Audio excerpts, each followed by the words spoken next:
खेत है। खेत में एक किसान झुककर काम कर रहा है। उसके कपड़े गंदे और फटे हुए हैं। उसके हाथों में एक फावड़ा है और उसके माथे पर पसीना टपक रहा है। उसकी आंखें थकी हुई हैं, लेकिन उसके चेहरे पर मेहनत का निशान साफ दिखाई देता है। उसके पास एक पुराना सा बैलगाड़ी भी है, जिससे वो अपनी फसल को बाजार ले जाता।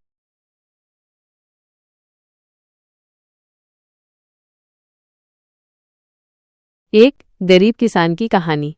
एक बार की बात है, एक छोटे से गांव में रामू नाम का एक किसान रहता था। रामू बहुत मेहनती और ईमानदार था, लेकिन उसके पास जमीन बहुत कम थी और जो भी फसल वो उगाता था वो मुश्किल से उसके परिवार का पेट भर पाती थी। रामू के परिवार में उसकी पत्नी, 2 बेटे और एक बेटी थी।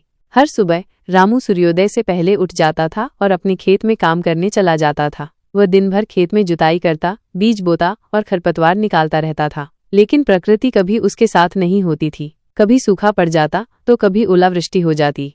एक साल सूखा पड़ गया और रामू की सारी फसल बर्बाद हो गई। उसके परिवार के पास खाने के लिए कुछ भी नहीं